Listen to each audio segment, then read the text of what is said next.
Welcome to Curiosities of Teaching and Learning, a podcast hosted and produced by the Collaborative for Teaching and Learning, a change maker in education since 1994. Thank you for joining us today. This is the 11th episode of Crushing COVID in the Virtual Classroom, a podcast by CTL. Today we are reflecting on lessons learned in our first 10 podcasts, and we have everybody who has been interviewing participating today. So we'll do a little round robin as we talk about the themes that we've been hearing and some of those important components of those themes that have come up as teachers are working in this environment. My name is Roland O'Daniel. I'm the Executive Director at the Collaborative for Teaching and Learning. And I will go around and let Ashley get started, and then she'll kick it to somebody else to share who they are and what their role is, and then we'll get started with our conversation. Ashley? Hi, so I'm Ashley Perkins. I'm an educational specialist for the Collaborative for Teaching and Learning, and my area of concentration is ELA, but dabble in all things literacy. I'm going to toss the mic to Victoria. Hi, everybody. I'm Victoria Miller-Bennett, also an educational program specialist at CTL, and my area of expertise is mathematics. But like Ashley, I love to learn. So who's next? Oh, Emily. Emily. Hello. I'm Emily Wilson. I'm an ed specialist as well at CTL. My areas of expertise, rather concentration, are literacy, language acquisition, and leadership. And so I guess that leaves me. My name is Jennifer Wright. I'm an educational program specialist at Collaborative for Teaching and Learning too. Wow, that is a mouthful. And my area of concentration is all things elementary, specifically literacy. So we've been talking about this series as a way of bringing to light some of the great things that teachers are doing in really hard, adverse situations. It was literally the governor in Kentucky and pretty much around the country came out and said you've got 72 hours, which really transformed for some districts into 24 and for others into 48 to turn their schools upside down and become a virtual academies. Teachers from all walks of life had to deal with getting students computers, figuring out instruction, what was going to happen for students who had access, didn't have access. We wanted to shine a light on the teachers that we thought were really taking that challenge and elevating it as we know teachers are able to.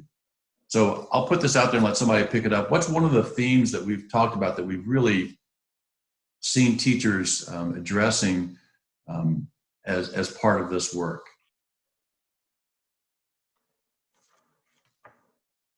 Well, I would say one thing, so we had a similar sort of review or synthesis episode after our first 4 interviews with teachers. So kind of internally, there's been 2 sets of interviews, and I will say one change or theme that I noticed with the second set of interviews is an increased focus on differentiation and small group instruction. I would say in that first set of interviews, which came very quickly after remote learning began happening, whole group instruction and just sort of general communication and connection with kids was a major focus of teachers. And then now that we've had, more time and teachers have had some time to get their footing under them, there has been this shift to, we figured out kind of how to deliver whole group or grade level content. Now let's look at delivering differentiated content to kiddos. So that's something that I've seen shift, and you all can speak to kind of how your teachers have gone about doing that. Yeah, so I interviewed Dr. Lee Green, and he teaches 11th and 12th graders, and he quickly figured out that he was going to have to differentiate how he was going to roll out NTI with those kids. even though they're still kids, he was dealing with things like work schedules, wanting to sleep in the mornings, staying up. He talked about one kid stayed up till 7 a.m. to do gaming, and like wasn't going to log in at 8 o'clock to do a chat with him. And so he really, I think to your point, as 2 weeks rolled out of NTI, he realized I'm going to have to mix it up and do things a little bit differently than I think his initial plan was. And really having to differentiate for that high school population, particularly 11th and 12th graders, 17 and 18-year-olds. And the teacher I spoke with, Amy Cordray, mentioned how she did what everyone else has done, adapting as things have evolved with her students. And she created small learning teams so that she could meet with 3 or 4 students at a time. And she really went to them and sought their input and purposely arranged the groups according to ability and interest as well. But then ask them, what do you guys want to do? How do you guys want to do this? And then she worked very hard to intentionally design instruction, activity, engaging things for them to do that met their needs. When I interviewed Missy and Mandy, that was kind of one of the earlier interviews in this second set of interviews that we did. So they were kind of beginning to navigate the idea of differentiated learning from a distance. But I know one of the things that they were really starting to hone in on was when they saw kids having discussions in that chat box during Google Meet, and maybe some of them were having some difficulty with one particular skill. They could say, hey, let's go over here to a, what do you call it? Hangout. To a different room. They go to a different room and she can privately have that small group instruction with them. So I thought that was a nice way to, in the moment, just like you would in your regular classroom, when you see kids struggling, you would pull them back to your small group table and give them a little bit more support. And so she modeled that, but in the virtual space. Yeah, I know Amy, who I spoke with, also talked about that idea of how they worked as a team and where they might have a special ed teacher or an instructional coach come in and help a teacher manage a classroom or manage a group of students, just to have that extra voice in there. So that it is a different environment when you're in there, and if a big group does show up, then all of a sudden you're trying to manage a lot of different screens and make sure that the students are able to stay with you. So working together also to make sure that you're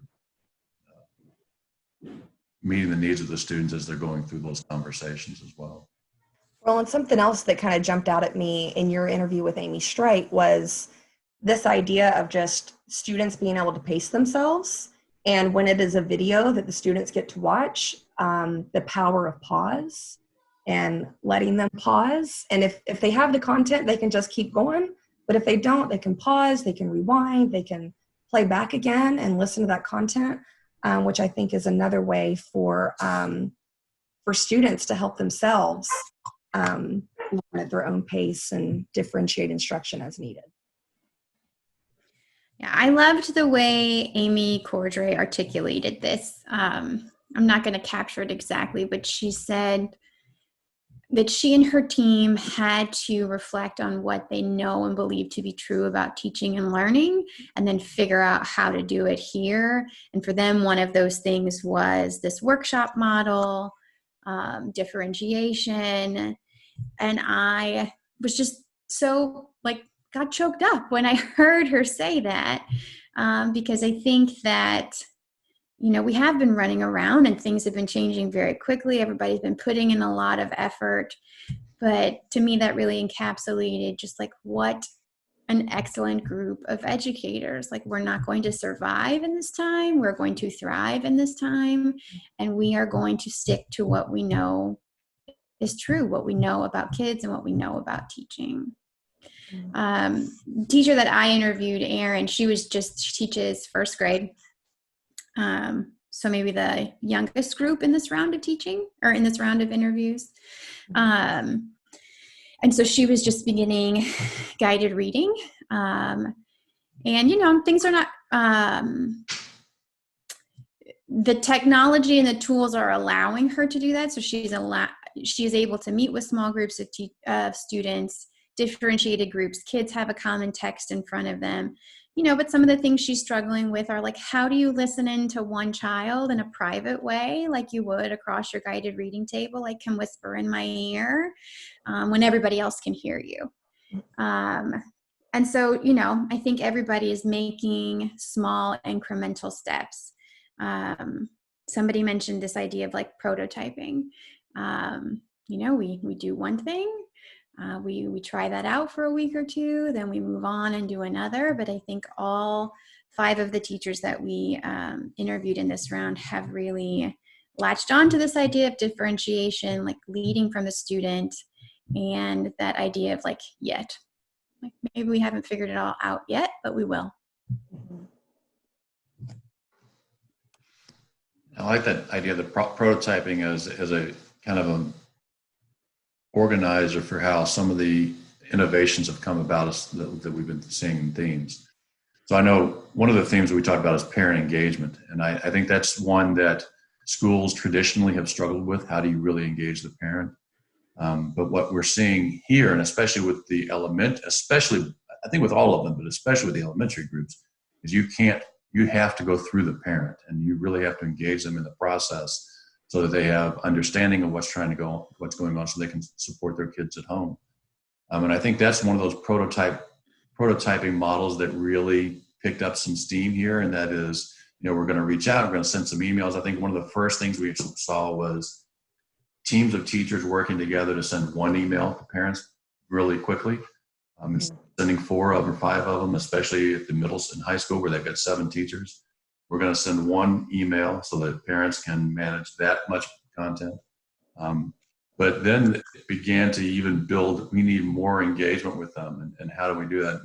And Jen, I'm going to let you talk about Missing Men, because I think their approach to building that Facebook community was really solid about how it engaged the parents and other family members and what the kids were doing. Really gave life to the work for the students as well. Yeah, so they really, they had to start from scratch. They did not have a Facebook group, but knew that a lot of their students' families probably already had somebody on Facebook. And so they reached out to all the people they knew. They were sending them messages saying, hey, we're going to start this Facebook group. And so they had to do a whole lot of work to just reach out to those families, let them know what was happening, and get them into that page. And then there were some people not on Facebook, and they reached out to aunts and uncles and grandparents, and were really able to step up family involvement, not just parent involvement. So every student but maybe 2 or 3 for the whole grade level, maybe about 60 students had some type of representation on Facebook. So they were able to really, everybody knew what was going on. Everybody was very knowledgeable. And they made that group very interactive. So they did not just post one thing on Monday and check back in on Friday. There were several posts. They invited me to join as I was their literacy coach that worked with them for the past couple of years. And so they invited me to join their group. So I was very in tune with all the things that they were doing. And I was just blown away by, a couple of hours, there was something, so that nobody was forgetting about what was happening in the classroom. There were reminders for Google Meets, all sorts of different ways to engage their students and their families in that environment. Those 2 ladies were cracking me up. There's just 2 things kind of burning in my brain that are related to this idea of parent engagement. One, I think they're totally with it, with their families. They referred to, like, they have kids working in shifts, and one of them wakes up, you wake up at 4 a.m. and you've got a message from a kiddo that came in at 11 p.m. I just thought that was adorable. So they did. They've got their kids in 3 shifts. Morning shift, afternoon shift, and evening, like late night shift. Yeah. And they interacting with students at all hours of the day, which was amazing. There were a couple where I know Mandy is really, she's got costumes and dressing up in different things and engaging her kids in these virtual field trips. And so the kids really wanted to participate and were really motivated to get on there and check out what was happening. So it was a very rewarding, very positive environment that had a lot of engagement. They said that they had higher engagement and participation on their virtual space than they did in their regular classroom, which was amazing. We know attendance is a key factor in student learning, student success. So, yeah, and I thought that was great because they recognized right off the bat, and initially when it came out, they were thinking, oh, this first 2 packets, this is going to be short term. Right. No, this is going to be long term. And all of a sudden kids weren't engaging. They weren't going to say, this is okay. This is, we got to go back to the drawing board in that prototyping. What are we going to do? And yeah, they have more energy. They use more energy in that 1 hour than I'm going to use all day long. So. Yeah, and that was actually, I think, kind of downplayed. Like with the kids, they're dynamite. I'm sure other teachers are moving in this direction as well, but they're the first group of teachers I've heard articulate, like in this Facebook group that they have, they are interacting with grandmas and aunts and uncles. And I think that just really spoke to their flexibility in this period of time. They're not just communicating with the one like contact person who filled out the contact sheet list in August when kids came to school, but they have been digging and asking, and I really appreciate that. Yeah. Let me ask this question to you all. So this has prompted the importance of engaging parents as part of the conversation. There's no doubt about that. What are the characteristics of that parent engagement that we think are really critical to long-term student success? I mean, I think for me, the Missy and Mandy's conversation about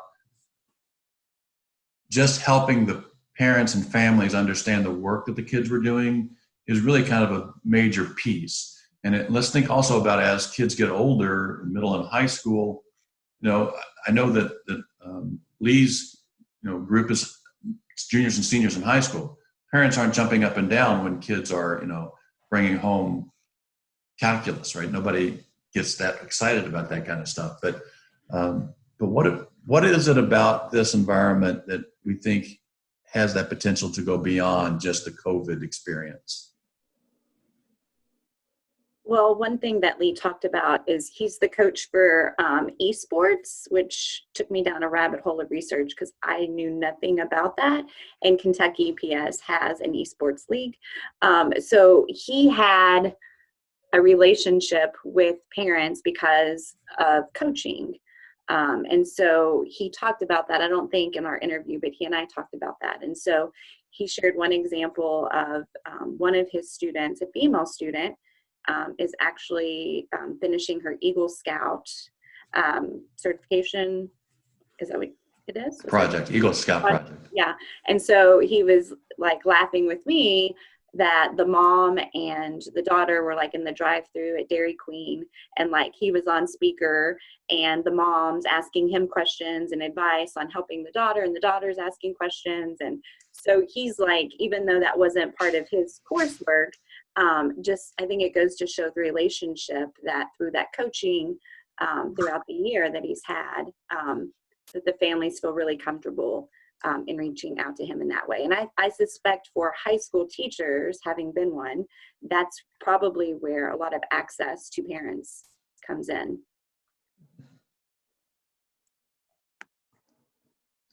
Yeah, and I heard several people talk about how they've always, we always say we're partners in education, we're their partners, but throughout this entire COVID-19 experience, the availability that we have to have and that we want to have, and a partnership is completely different meaning than it used to be before all of this happened. Some parents want more, some parents want less, some aren't around, but just being available anytime and in different ways, forms, modalities to figure out what do the parents need or want and how can we do that, and the willingness by many of the teachers who we talk to, sure, we'll do it. We just have to figure out, what they want and we'll give it to them, right? It has I- been so beneficial. I'm sorry, Go ahead, Jen. just for the students to see how the parents and the teachers have truly become like a team, and the parents and teachers have really been talking a lot more frequently. The parents just not getting the weekly newsletter. It's so much more than that. And I think having the students witness that relationship will have long-term benefits in the learning process for those kiddos. Emily, sorry. I was just going to share one specific example. This is from the lady that I interviewed, Erin Keene, that first grade teacher in Chicago. She and her colleagues twice now have paused to survey parents. And a part of that surveying is, like, what's your status? Are you back at work? Are you not at work? What shift are you working? That kind of thing. So they can accommodate for that type of stuff. But then some of it has been feedback on what they are designing and delivering. And to me, that just exemplifies something like your question, Roland, is what is important about our relationship with parents.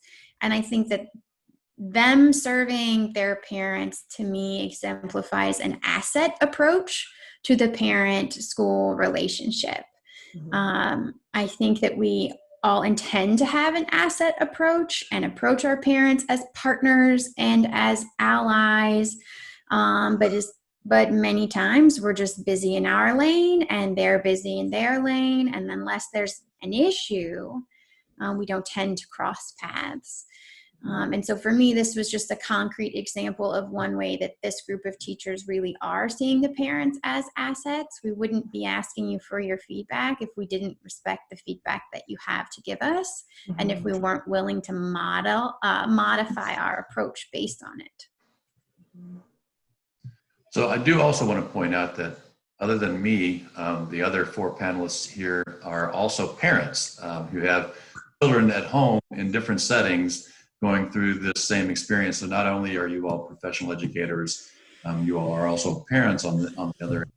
And I think your all's perspective from that, your experience is also important. As we think about our work moving forward, how do we really engage those parents as partners? I'm not a parent anymore. My kids are all grown, but my grandson is in school, and so I've talked to my daughter several times about the struggles she's been having keeping a 10-year-old boy on task with a Chromebook, and I appreciate the fact that he talked about how well his teachers communicated with her and how the feedback they gave, and when she had a complaint, they listened. And to your Emily, they said, okay, if this isn't working, then we'll change this because it really is about everybody working together to get to the finish line.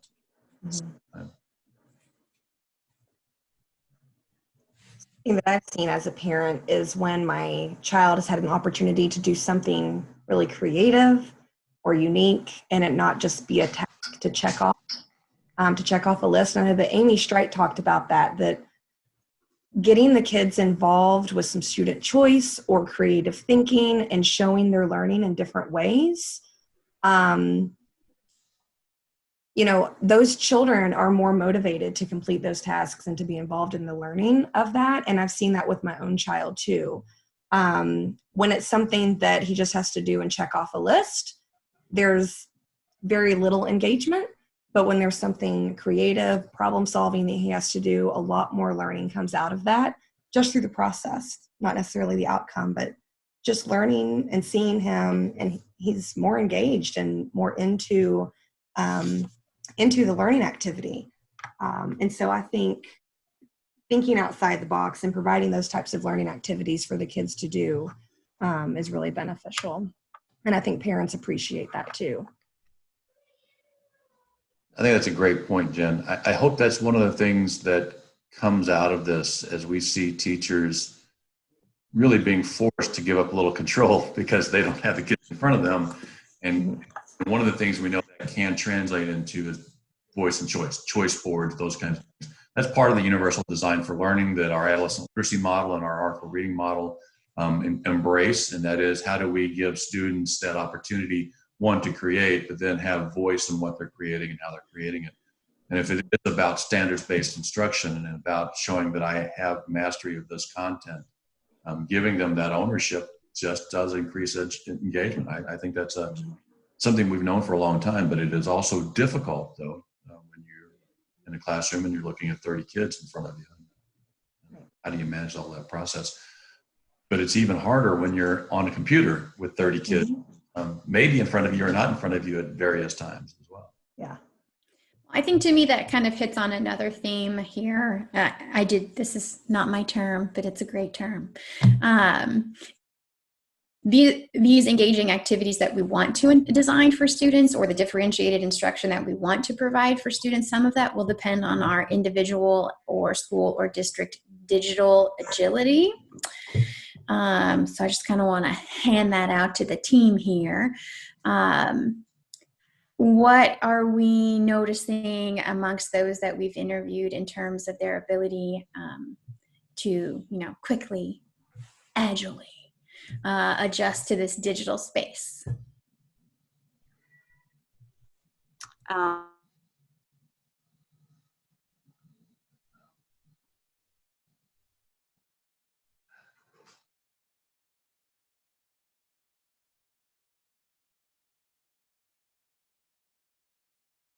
Awkward face freeze, or did I look good in the freeze? I didn't pay attention because I was so trying to make sure that I was like, God damn it, it's me. Okay, so whatever it was, just go right back to the beginning, and we'll start from there. Sorry. Yeah. Okay, so Lee teaches gaming to the 11th and 12th graders. And so one of the things he quickly realized was that the students were not going to be able to take home the $1,500 computers that they needed to do the coding required for his class, for the coursework. And so he had to come up with a plan B for those students. And he ended up going down kind of a passion project pathway with those students, where they were able to design their own coursework, really. Like, they were able to research areas of interest and then report out in various ways. They had a lot of voice and choice in what that looked like. So he talked about one kid who's really into mixing beats in a digital space, and so that person did research on that, and lots of reading, writing, speaking, and listening, and vocabulary inside of that space, and then was able to digitally create a mixed beat something. I don't even know what that is. And then share that with peers and with Lee. So I think that really speaks to what you were saying, Roland, and what Jen was saying about, like, voice and choice, right? And it's kind of a big kid version of that choice board. And those kids were hooked and excited and wanted to show up and do school, even at 17 and 18, and they could have very easily checked out because they didn't have the computer that they needed to do what the course was intended to have them do. Yeah. I don't like how JCPS, because they took a little bit of time there at the beginning to really figure out what their plan of action was. And I know Amy talked about having a kind of a short list, a skill set that they wanted their teachers to have to be able to do this and do this well. They wanted everyone to be knowledgeable about Google Classroom and Google Meet and how to do Screencastify. And if you don't know how to do that, here's some resources. So go learn, go figure it out. And then on top of that, having those PLCs and those breakout sessions to where if you're still struggling with this, come over here and I'll help you with it. So, not only giving the students access and making sure they're knowledgeable on how to use those digital tools, but making sure that your teachers do too. And I like how they just had a short list, because JCPS is such a huge district. So providing some consistency across all their schools, across the whole district, we want everyone using X, Y, and Z, Yeah, I love the way she phrased that. Here are the 4 tools we think you already know how to use. If that's not the case, reach out. And then here are 4 more. But I think, Yeah, like if you've never played basketball before, you're not going to be ready at the end of 2 weeks to play this beautiful game, but like we could help you with your free throw for sure. Yeah. So kind of paring down what the goal was there, I think was a wise decision for a large metropolitan district that just had hundreds and hundreds of teachers to transition. Yeah. Yeah. So I liked the choice board that Jefferson County put out for teachers.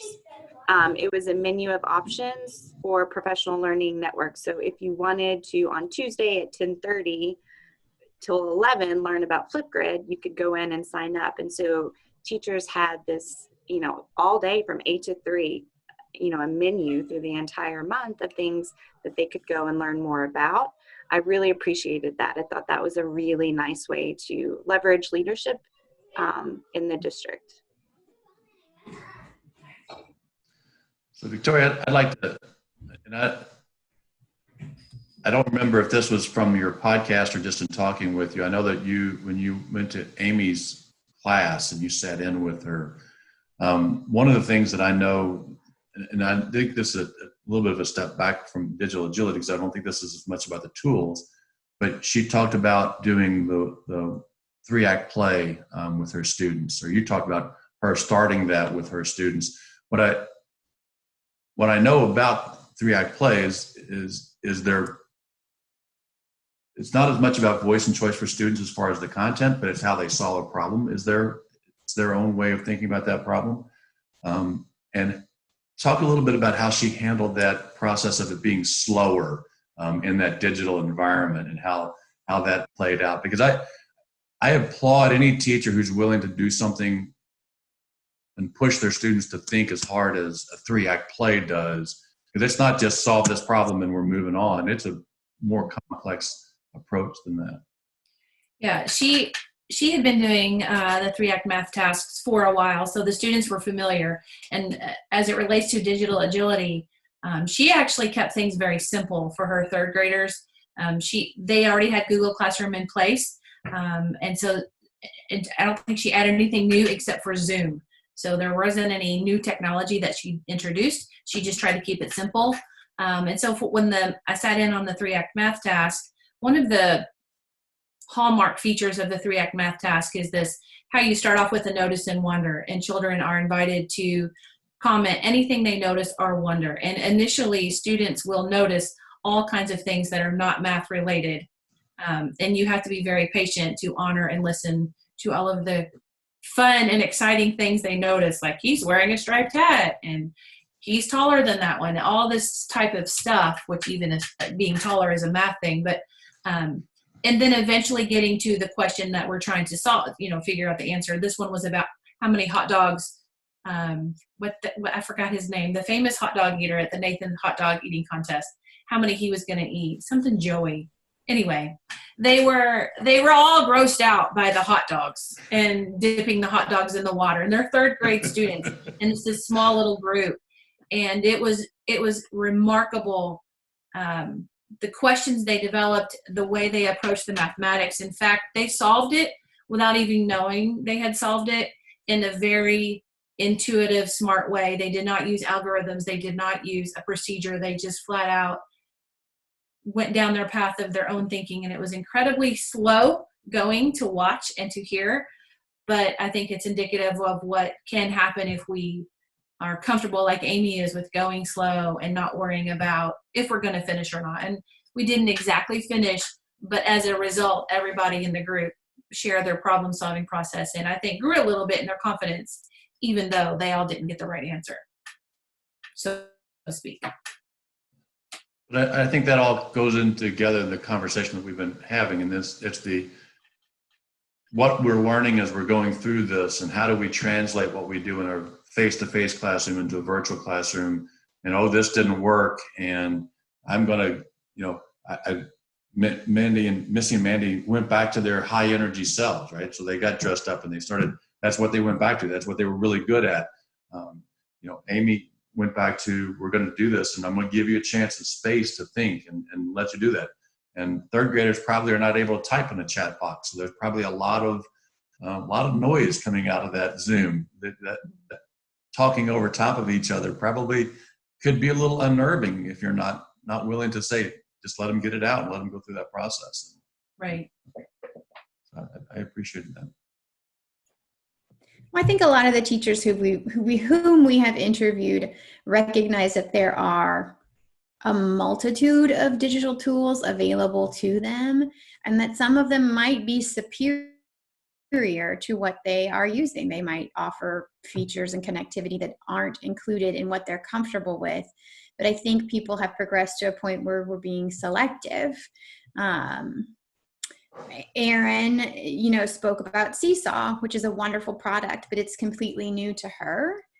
And through Class Dojo, she is able to do a lot of what is available to her on Seesaw, and she's just not ready to climb that mountain yet.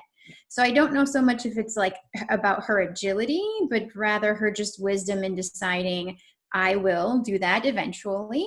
But for right now, I'm going to use these tools that I'm familiar with, that I know how to adapt and manipulate very quickly right now. And I'm going to stick with that, and because we're conquering a lot of other new things right now. And it sounds like maybe Amy was in a similar boat. Like, my kids know Classroom, so we're going to stick with Classroom, and just fold in maybe one other thing, fold in this Hangout. If we're still doing this in 6 months' time, there may be another tool that she wants to explore and use and get her kids comfortable with.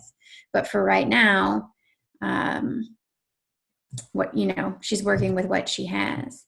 And I don't mean that in like a limiting way. I mean that in a very smart, I'm being choosy. So lots of tools have been thrown around. I mean, that teachers have shared: Class Dojo, Google Classroom, Schoology. I know Flipgrid is one that is very popular, allows for some creativity and multiple sharing. Obviously, Zoom and Hangout. Kahoot is one that I think we're probably seeing has a limited shelf life if you use it a lot. That idea of letting the kids quiz, how long is that going to be something that they want to do routinely, and making sure that we are judicial in how we use these things. So we don't want to use Flipgrid every time, or we don't want to use Padlet every time, but making sure we're choosing the right tools for the purpose that we want to accomplish. I know this is not about a tech, but if we are talking about digital agility, what are some of the tools that you remember through these conversations that kind of struck you as I appreciate their purpose for that tool and how they're using those tools? I'll get started right off the bat, and that's Google Sites. It's a simple thing, but Donnie Piercy immediately, I know that was from our first set of interviews, but Donnie immediately set up a school website for all the parents to come to. Again, it's that one location. We're going to put everything here to make it easier on you, and really, we know that's part of the stress that we're going to be going through.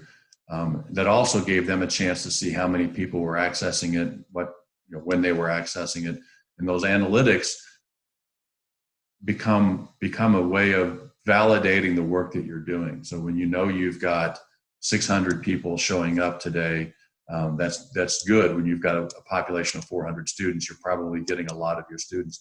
It also lets you know that early morning people, the afternoon people, and then the third shift people, and when they're accessing. So any other tools that jumped out at you as, that was? One of the teachers that I work with said after listening to the podcast, he began having, as a high school English teacher, how he could reach more parents. And so an aha that he had to start in the fall is using Remind, even though it's super simple, but he's never had his high school parents sign up for that. And so he and I had conversation. Having a middle school child, all of my daughter's teachers use Remind with the families, and I greatly appreciate knowing when a quiz is coming up, or what she needs to be studying for, or what the homework is for the evening. If nothing else, gives us a place to be able to talk about what school looks like for the day, right? And the accountability piece as well.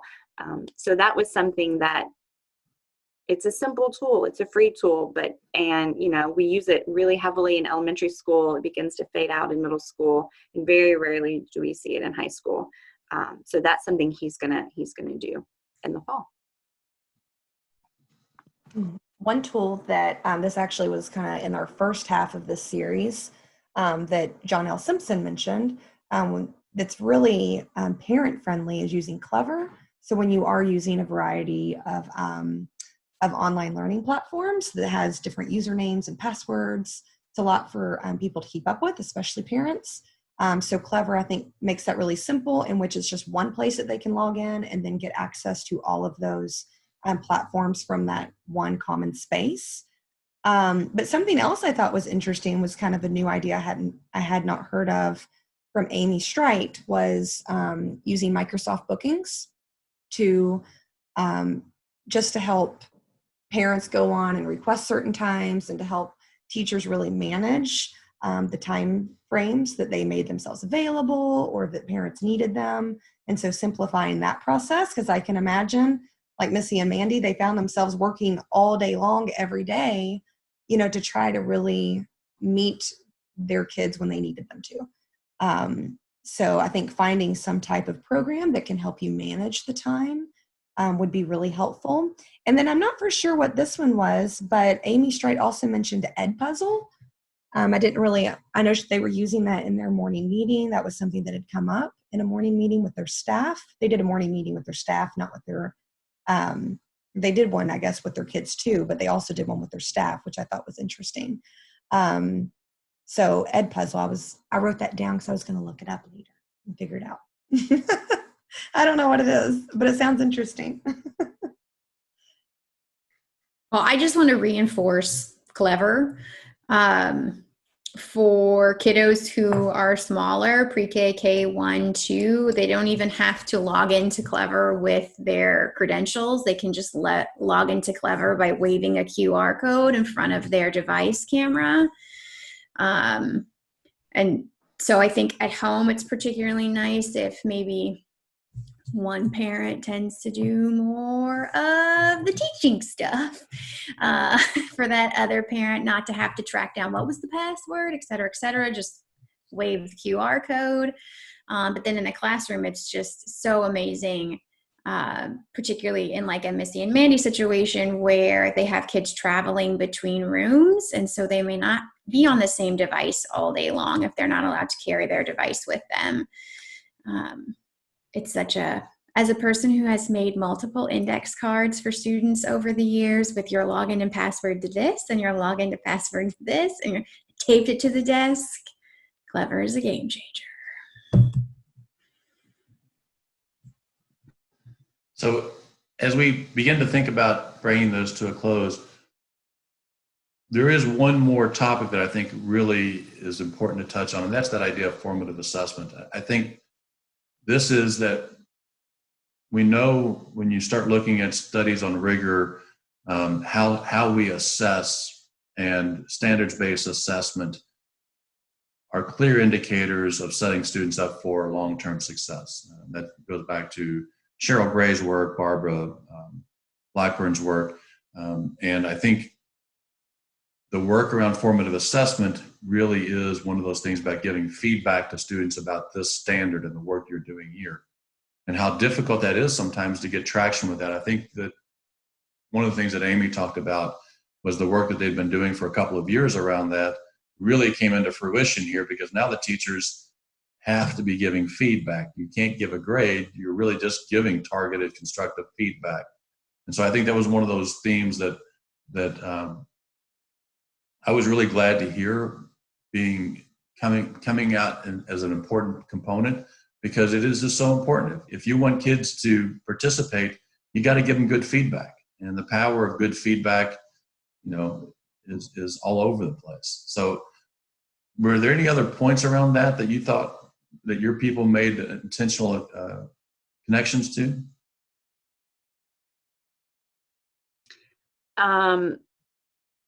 Yeah, I think a lot of that depended on how districts decided to roll out NTI. I know I've heard from some of my teacher friends and some of the people I interviewed, when it was a packet system, it was so much harder to give feedback and for it to be timely feedback. When a packet gets picked up 2 weeks after the fact. I think the ones that were more in a digital world felt like they had more opportunities to do more than just assign a grade. And I think they appreciated, to your point, that opportunity to be more thoughtful and to have kind of those one-on-one conversations with students that in a traditional classroom, it may be too noisy for that to happen, right? For whatever reason. So yeah, I think it just really depends on how NTI was structured.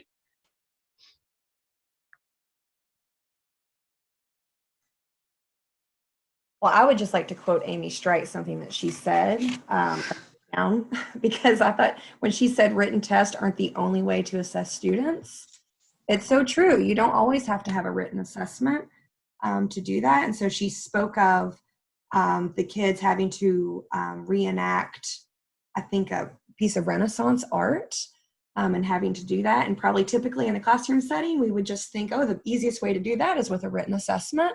But some of her teachers were able to, think outside the box and do that a little bit differently. And then the students were more engaged and were more creatively thinking around what they had learned. So I just thought that was a powerful statement that she made. It's so true.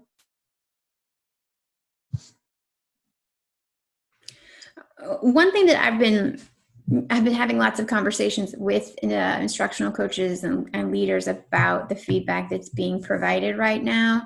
And one thing that I'm struggling, tug of war in my head is, so Lee mentioned that he's got these kiddos doing these passion projects. It's not possible for him to be a content area expert in all of the areas that they're exploring. However, he can facilitate their experience and facilitate their learning and be a critical thought partner.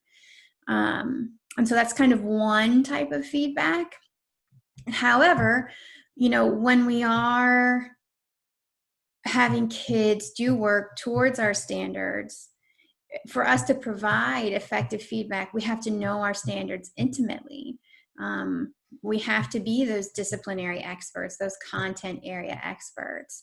And so I think for some teachers, this has been a time that they have relished to slow down and to get to know their standards better, to slow down and to be able to give really standards-driven feedback to students. I don't think we always default to good job, work on your conclusion, because we don't understand the standards deeply. I think we're rushed. I think we have 120 students and we just taught for 7 hours and I need to get them these papers tomorrow. So I've been hearing from a lot of teachers an appreciation for the ability to manage their time differently now, so that their feedback to students can be more targeted and really move them towards standard mastery. I think it's been a big shift for them.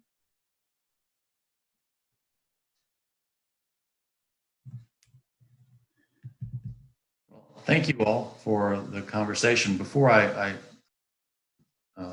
move us to the next closing piece, is there anything that you all wanted to add that we didn't talk about from the interviews?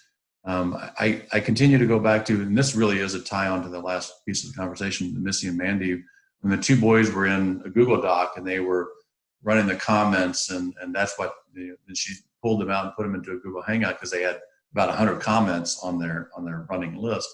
But I think that's a great, the fact that they had opened up the comments for them to be able to comment to each other. I think that's one of those things where if you really want students to engage, you've got to give them a tool to engage. And Google Docs, one of the great things about Google Docs is you can be collaborative. You can work on things together. You can work on them at the same time, or you can work on them at different times. But really thinking about how you design your instruction to allow students to do that. And then that next level of instructional support is as you see them doing it and they're just continuing to talk and talk. It's like, hey, let's just go talk about this, right? I mean, you all are obviously engaged in this conversation because you're young kids and typing out long comments over and over again. So let's make it easier on you to do that. I think that's the kind of, for me, the kinds of successes that we're seeing in this setting that we want to see how we can replicate more often. Something that I like to keep bringing up, but I keep seeing it and I keep hearing it, is just the opportunity that this has presented our teachers, opportunity to pause, opportunity to develop strength-based instruction instead of the deficit idea, and just the ability and the willingness of all the teachers that we are talking with to react and respond in an appropriate way to meet the needs of their children in so many different ways. And it's all positive. Yes, there are bumps and there are things that aren't going well, and there are children that we still are not reaching, but the things that we are hearing them do with children and how they are engaging them and finding tools that work for that child is just incredible at this time.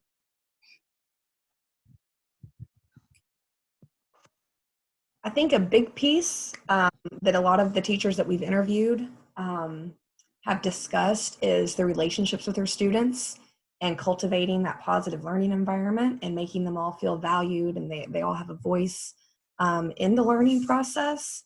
And I know so many teachers are so good at developing those relationships and creating that learning environment in their brick-and-mortar classroom, but then figuring out how to translate that and knowing that it still holds the same value in a virtual environment.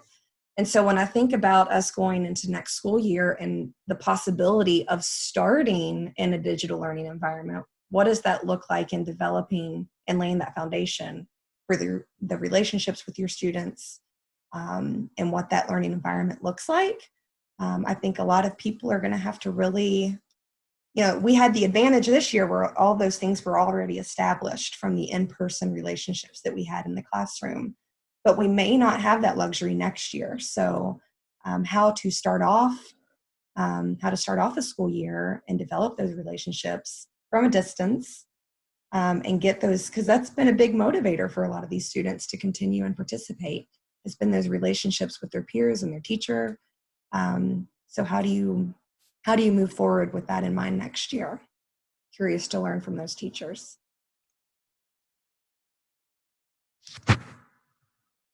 Thank you all, and let's bring this one to a conclusion. This is the 11th episode of Crushing COVID in the Virtual Classroom. My name is Roland O'Daniel, and it's been a pleasure to have the four of you today kind of debrief what we've learned and where we're going in the future. So this really is kind of drawing this section of the podcast series to a close. We do have one more teacher interview, a math teacher, because someone had requested that we interview a math teacher, because I think sometimes math teachers struggle a little bit with different approaches. So we do have one more. A teacher from Kentucky will be talking with us later this week. But then we're going to shift our focus away from what instruction looks like now to what do we think is going to happen, and what are the systems that we can support to make things more effective next year for us. Not just in the COVID classroom, but as we move forward into face-to-face, and what are the lessons that we can translate from here and add value to the classroom as we move forward. I know that we'll continue to hear from the four of you. So thank you all, and I look forward to our next episode.